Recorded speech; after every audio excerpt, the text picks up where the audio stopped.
Hello and welcome back everyone. जैसा कि last session में हम लोगों ने यूनिट 4 कंप्लीट किया था। नाउ आज हम लोग नोट्स डिस्कस करने वाले हैं यूनिट 4 के। और यूनिट 4 आपका नाम चेंज होके वेब एप्लीकेशन एंड सिक्योरिटी हो गया है।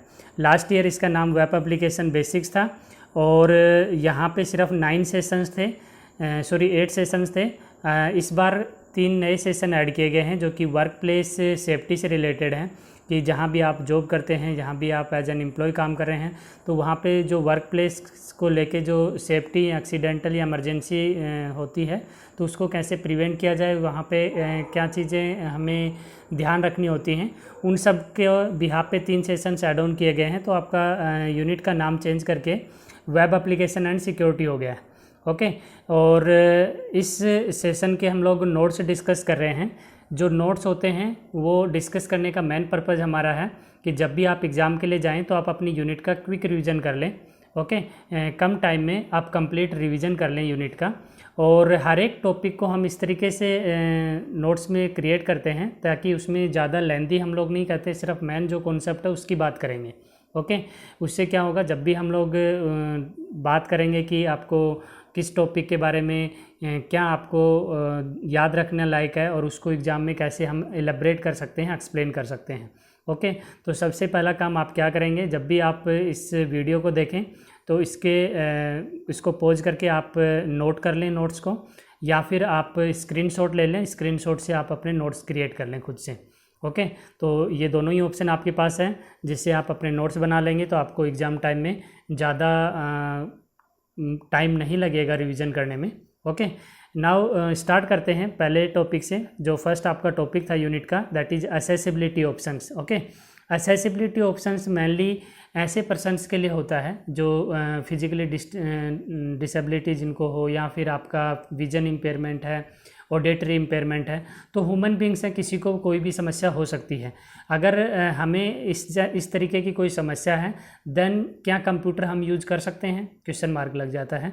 तो कंप्यूटर जो है वो सभी को एक्सेस करने का प्रोविज़न है, और इसीलिए इसमें असेसिबिलिटी ऑप्शन का यहाँ पे जिक्र किया गया है कि असेसिबिलिटी ऑप्शंस में जाके हम अपने जो कीबोर्ड है या माउस है या डिस्प्ले रिलेटेड सेटिंग्स हैं उनको कस्टमाइज़ कर सकते हैं, अपने अकॉर्डिंग चेंज कर सकते हैं।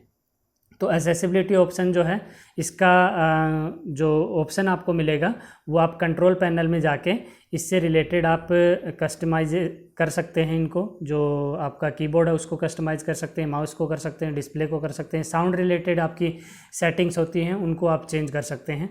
Okay, now step by step हम लोग स्टडी करेंगे इसको।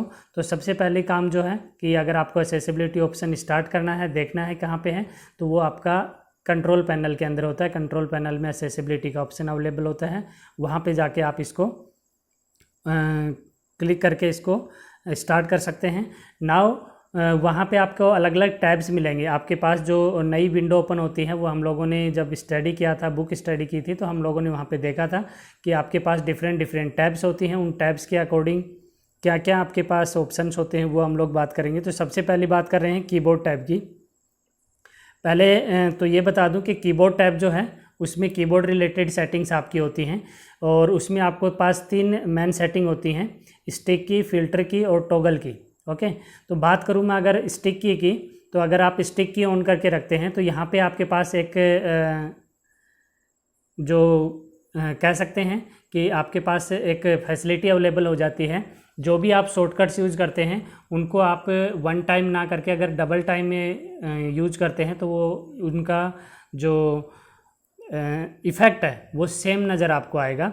फॉर एग्ज़ाम्पल मैं इसको सेलेक्ट करना चाहता हूँ, इतने एरिया को पूरे को, तो मैं इसको सेलेक्ट करने के लिए अगर या फिर पूरे पेज को सेलेक्ट करना चाहता हूँ, तो जनरली हम लोग क्या प्रेस करते हैं, कंट्रोल के साथ में कंट्रोल और ए को एक साथ प्रेस करते हैं। ओके, कंट्रोल और ए को एक साथ प्रेस करते हैं तो ऑल, ए फॉर ऑल, सारा का सारा डॉक्यूमेंट एक साथ सेलेक्ट हो जाता है। नाउ अगर आपने स्टिक की ऑन कर रखी है, ओके, अप्लाई में जाके ओके कर दिया आपने स्टिक की को, यहाँ पे चेक बॉक्स होता है स्टिक की के सामने, उस पर क्लिक करके अप्लाई किया और अप्लाई करके ओके कर दिया। देन क्या होगा, आप अगर अलग अलग, यानी कि पहले आपने कंट्रोल प्रेस किया कीबोर्ड से और फिर उसको रिलीज कर दिया और फिर आपने ए प्रेस किया, तो इफ़ेक्ट सेम होगा, यानी कि वो सारा डॉक्यूमेंट एक साथ सेलेक्ट कर देगा। तो ये ऑप्शंस होता है, जितने भी शॉर्टकट की हैं वो चाहे आपकी कंट्रोल+C हो, कंट्रोल+S हो, कंट्रोल+P हो, वो काम करेंगी अगर आप अलग अलग प्रेस करेंगे। For example physical disability persons होते हैं जिनके दो हाथ शायद ना हो, ऐसा ना हो किसी के साथ, बट होता है, तो वो किस तरीके से इनको यूज करेंगे, वो स्टिक की को ऑन करके रखेंगे और कंट्रोल+A प्रेस ना करके एक बार कंट्रोल दबाएंगे और उसको छोड़ के दोबारा A प्रेस करेंगे, तो वो काम हो जाएगा कंट्रोल+A का। और जल्द ही हम लोग जो है इनके प्रैक्टिकल सेशंस करेंगे, तो आपको चीज़ें और क्लियरली आपको समझ आ जाएंगी। ओके। दूसरा आपका फ़िल्टर की होता है। फ़िल्टर की में भी इसी तरीके से आपके पास रिपीटेड की स्ट्रोक्स जो होते हैं उनको रिमूव करने का ऑप्शन होता है, इग्नोर करने का ऑप्शन होता है।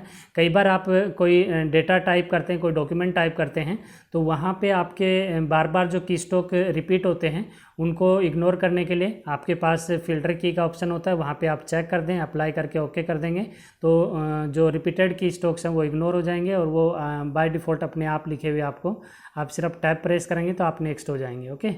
नेक्स्ट आपका टॉगल की होता है। देखिए टॉगल की का काम क्या होता है, यहाँ पे टॉगल की का जो चेक बॉक्स होता है उसको ऑन करके अप्लाई करेंगे तो टॉगल की ऑन हो जाएगी, और ये जनरली विजन इम्पेयरमेंट कैंडिडेट्स के लिए होता है। देखिए आपको पता है कि आप जब भी कीबोर्ड पे नम लॉक प्रेस करते हैं, स्क्रॉल लॉक प्रेस करते हैं, या अदर जो कैप्स लॉक का ऑप्शन होता है उसको प्रेस करते हैं, तो कीबोर्ड के ऊपर 3 लाइट ऊपर होती हैं, नम लॉक की, कैप्स लॉक की, और आपके पास एक और होता है स्क्रॉल लॉक का। ओके, उसकी रेस्पेक्टिव यहाँ पे लाइट्स ऑन हो जाती हैं अगर आप उनको ऑन करते हैं, बट विजन इम्पेयरमेंट्स को अगर वो दिखाई नहीं देती हैं अच्छे से, तो आपके पास ऑप्शन होता है टॉगल की का। टॉगल की से क्या हो जाता है, जब भी आप नम लॉक प्रेस करें या कैप्स लॉक प्रेस करें या फिर स्क्रॉल लॉक प्रेस करें, अपने कीबोर्ड पे देखना ये तीनों ऑप्शंस आपको दिख जाएंगे। इनको अगर जब भी आप प्रेस करते हो तो साउंड जनरेट होता है और उस साउंड से पता चल जाता है कि हमने की को ऑन करके रखा हुआ है। ओके, तो इस तरीके से आप इनका यूज़ कर सकते हो। कीबोर्ड से सेटिंग्स के बाद आपका जो नेक्स्ट टैब होता है that is your sound tab, और साउंड टैब के अंदर आपके पास साउंड सैनिटरी ऑप्शन होता है। ये भी ऑडिटरी इम्पेयरमेंट्स के लिए होता है, जो मैंने अभी कहा था। ऑडिटरी इम्पेयरमेंट जिनको सुनने में कुछ दिक्कत होती है, ओके, यहाँ कम सुनाई देता है, तो उनके लिए यहाँ पे हाई साउंड का ऑप्शन होता है। आप साउंड सैनिटरी ऑन कर देते हैं तो एक हाई साउंड जनरेट होता है जब भी आप की प्रेस करते हैं, तो आप इसको ऑन करके रख सकते हैं। शो साउंड का भी ऑप्शन यहाँ पे अवेलेबल होता है आपके पास में। ओके, कि आप जब भी आप करते हो तो आपकी स्क्रीन जो है वो ब्लिंक हो जाती है। ओके, ब्लिंक होना शुरू हो जाती है, तो आप उसको समझ जाते हो, या फिर साउंड जनरेट होता है उससे आप समझ जाते हैं। तो आप साउंड शो साउंड को भी ऑप्शन को क्लिक कर सकते हो। इससे जब आपको विजिबल होगा, स्क्रीन रिफ्लेक्ट करेगी, हल्का सा मूवमेंट करेगी, तो आपको पता चल जाएगा कि वो आपका ऑपरेशन जो आपने परफॉर्म किया वो हो गया है। ओके, नेक्स्ट आपका साउंड टैब के बाद डिस्प्ले टैब आपके पास अवेलेबल होता है, और डिस्प्ले टैब में आप कॉन्ट्रास्ट हाई या लो कर सकते हो। आप अपने क्वालिटी जो है शो आप जब करते हो, जिस तरीके से आप अपने स्मार्टफोन में ब्राइटनेस कम या ज़्यादा कर लेते हो, कॉन्ट्रास्ट कम या ज़्यादा कर लेते हो, तो यहाँ पे भी आपका पास ऑप्शन होता है। आप अपने मॉनिटर का, आप अपने लैपटॉप का जो ऑप्शन है कॉन्ट्रास्ट और ब्राइटनेस से रिलेटेड ऑप्शन है, उसको कम या ज़्यादा कर सकते हैं। नेक्स्ट आपके पास कर्सर रिलेटेड ऑप्शंस होते हैं कि आप अपने कर्सर, ये जनरली विजन इम्पेयरमेंट्स के लिए होता है, और कई बार ऐसा होता है जो कर्सर की साइज़ आपकी होती है वो स्मॉल होती है, वो आपको विजिबल नहीं होती, आप उसको लार्ज कर सकते हैं साइज़ को। ओके, दूसरा आप उसको, उसकी शेप को भी चेंज कर सकते हैं, वहाँ पे ये भी ऑप्शन होता है। तो आप उसके लिए क्या करेंगे, विजन इम्पेयरमेंट्स से रिलेटेड अगर आपको समस्या है तो कर्सर ऑप्शन में जाके रिलेटेड सेटिंग्स में चेंज कर सकते हैं। इसी तरीके से आपके पास माउस टैब होता है, और माउस टैब की सेटिंग आप इस तरीके से कर सकते हैं कि अगर आप माउस को ऑपरेट नहीं कर पा रहे हैं तो माउस को आप न्यूमेरिक की से हैंडल कर सकते हैं। आप उनको ऑन कर देंगे तो न्यूमेरिक पैड जो आपका राइट हैंड साइड होता है उसमें 6 अगर करेंगे तो आपका जो कर्सर है वो राइट साइड मूव होगा, और 4 प्रेस करेंगे तो लेफ़्ट साइड मूव होगा, और 8 प्रेस करेंगे तो आपका अप जाएगा कर्सर, और 2 प्रेस करेंगे तो डाउन साइड आएगा। इस तरीके से आप अपने माउस की सेटिंग कीबोर्ड पे कर सकते हैं, नम पैड पे कर सकते हैं, और उसको यूज कर सकते हैं कर्सर की पोजीशन को चेंज करने के लिए। ओके, नाउ बात करूं अगर मैं जनरल टैब की, तो जनरल टैब आपके पास होता है कि जनरली एक्सेसिबिलिटी ऑप्शंस को यूज करने के लिए, टैब्स को इनेबल करने के लिए। और इसमें जो सीरियल की होता है, जनरली जब कोई कैंडिडेट कीबोर्ड और माउस को यूज करने में जो है सक्षम नहीं होता है, डिफ़िकल्टीज होती है कीबोर्ड और माउस को यूज करने में, तो आपके पास सीरियल की का ऑप्शन होता है। वहाँ पे आप एक्सटर्नल सिप और पफ ऐड कर सकते हैं और अपने इंस्ट्रक्शंस जो हैं लैंग्वेज के थ्रू दे सकते हैं, बोल के आप कंप्यूटर को इंस्ट्रक्शन दे सकते हैं। तो ये भी आपके पास ऑप्शन होता है। नेक्स्ट जो आपका सेशन था that is about network design. और नेटवर्क डिज़ाइन में हम लोगों ने 2 तरीके के आर्किटेक्चर डिस्कस किए थे। आप पुराने वीडियो ज़रूर देखें, वहाँ से आपको ज़्यादा समझ आएगा। नोट्स में हम लोग सिर्फ अपना कॉन्सेप्ट क्लियर कर रहे हैं, अपना माइंड मैप कर रहे हैं कि क्या क्या टॉपिक्स हमें कवर करने हैं और किन टॉपिक्स को कैसे हमें एलैबोरेट करना है। ओके, तो 2 तरीके के आर्किटेक्चर हम लोगों ने स्टडी किए थे, पीयर टू पीयर और client server architecture. Peer to peer में मैंने आप लोगों को बताया था कि आपके जो कंप्यूटर सिस्टम्स होते हैं उनका इक्वल स्टेटस होता है। और इक्वल स्टेटस से मतलब यहाँ पे ये है कि जितने भी आपके पास कंप्यूटर सिस्टम होते हैं उतने ही आपके पास सीपीयू जो अवेलेबल होंगे, और एक जो कंप्यूटर है वो बाकी कंप्यूटर से कनेक्टेड रहता है, यानी कि बाकी नेटवर्क में बचे हुए सभी सिस्टम से इंडिविजुअली कनेक्टेड होता है। इन अ सिमिलर मैनर अगर दूसरे सिस्टम की बात करूं तो वो भी क्या होता है, बाकी सिस्टम से इंडिविजुअली कनेक्टेड रहता है। इसी तरीके से अगर मैं इसकी बात करूं तो ये भी आपके क्या होते हैं, इंडिविजुअली कनेक्टेड रहते हैं। और आप देखेंगे इस तरीके से हर एक कंप्यूटर जो है वो इक्वली कनेक्टेड है, इंडिविजुअली कनेक्टेड है बाकी सभी सिस्टम से। तो इसीलिए हम कहते हैं कि हर एक सिस्टम का इक्वल स्टेटस होता है पीयर टू पीयर आर्किटेक्चर में।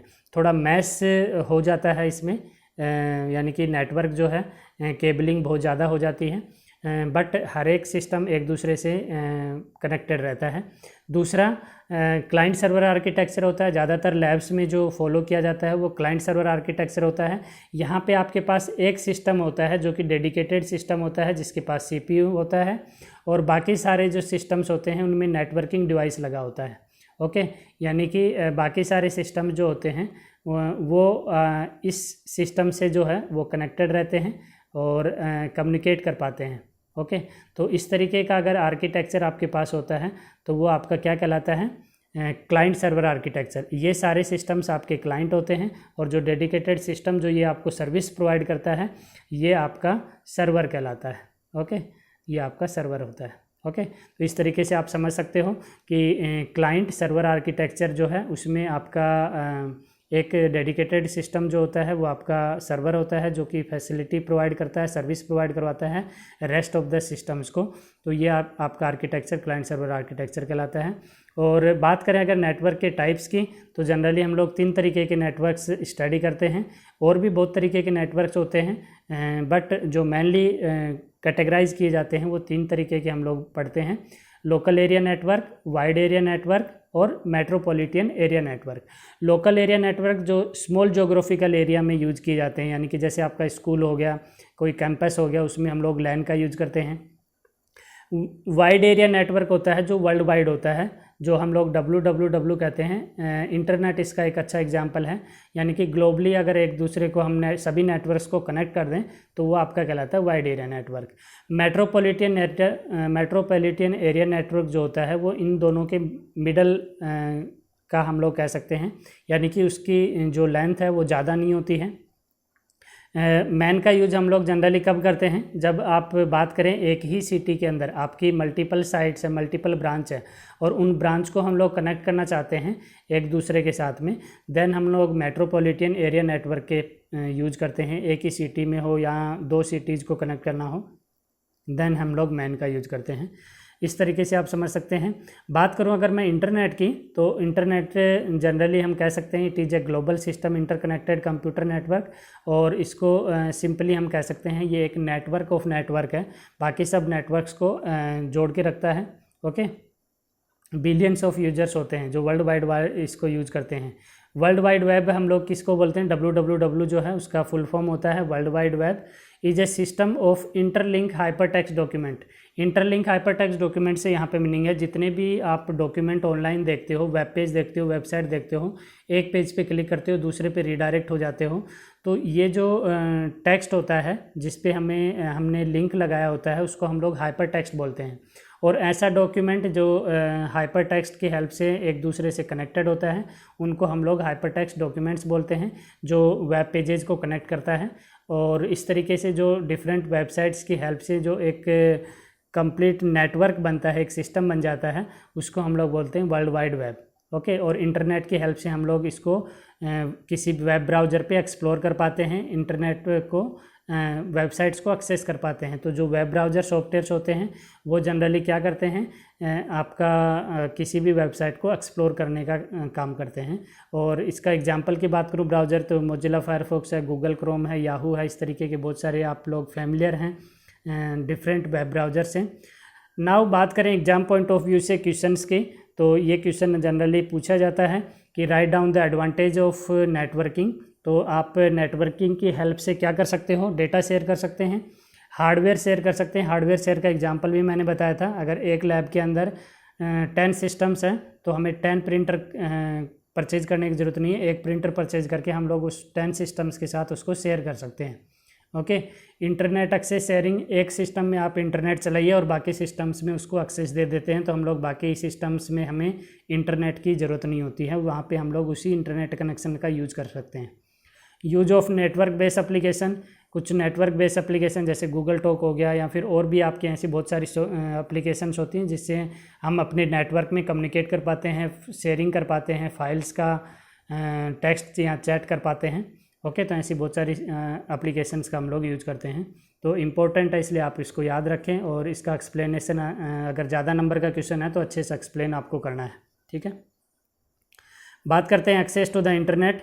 तो इंटरनेट एक्सेस करने के लिए आपके पास यहाँ पे अवेलेबिलिटी होनी चाहिए। सबसे पहली बात, आपका जो आप सिम परचेज करते हैं या इंटरनेट का कनेक्शन जहाँ से लेते हैं उसको हम ISP बोलते हैं, इंटरनेट सर्विस प्रोवाइडर। और वो आपका BSNL हो सकता है, MTS हो सकता है, एयरटेल हो सकता है, वोडाफोन हो सकता है।